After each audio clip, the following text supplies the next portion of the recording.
Bonjour, c'est Alexandre. Quels besoins humains devons-nous satisfaire pour vivre une vie durable? Tout d'abord, il est intéressant de remarquer que la plupart des définitions du développement durable parlent de besoins humains.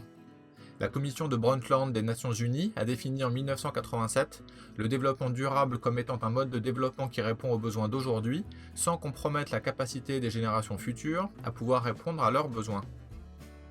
Et dans une vidéo précédente, les sciences naturelles nous ont démontré que la durabilité est en fait notre capacité à répondre à nos besoins tout en restant dans les limites écologiques.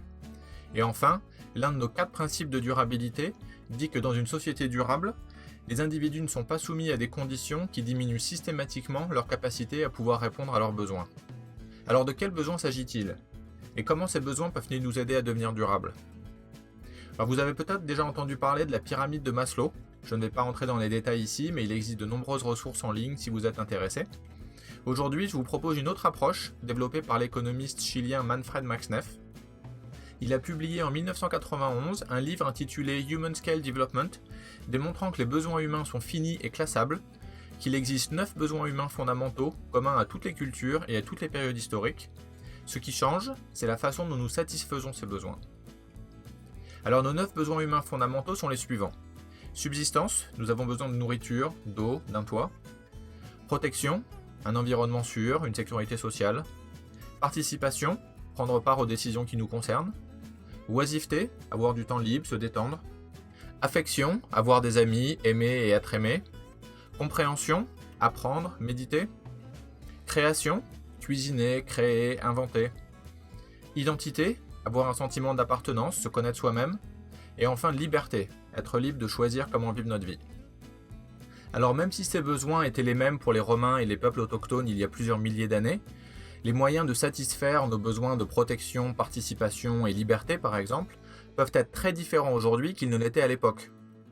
Certaines choses ne comblent qu'un besoin, par exemple une assurance nous procure de la protection.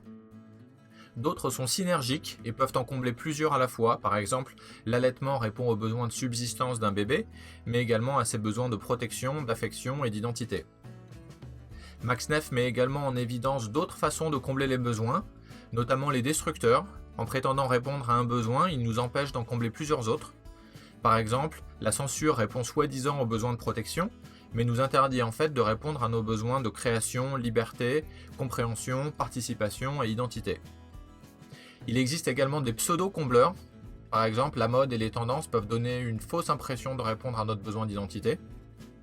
Et enfin, Max Neff propose 4 catégories pour organiser les façons dont nous satisfaisons nos besoins: être, avoir, faire et interagir. Alors comment cela est-il utile pour devenir durable? Premièrement, lorsqu'on tente à réduire et même éliminer nos contributions aux conditions qui diminuent systématiquement la capacité des individus à pouvoir répondre à leurs besoins, on a maintenant une démarche pour orienter nos réflexions. On peut examiner minutieusement nos activités, nos produits et nos services en utilisant les 9 besoins humains fondamentaux et les façons dont on les satisfait. Deuxièmement, lorsqu'on essaie d'améliorer ou de remplacer une pratique non durable, ça permet de prendre du recul et de se poser de nouvelles questions. À quoi sert ce produit à l'origine? Quels besoins satisfait-il? Pourrions-nous satisfaire les mêmes besoins aussi bien ou même mieux avec un autre produit?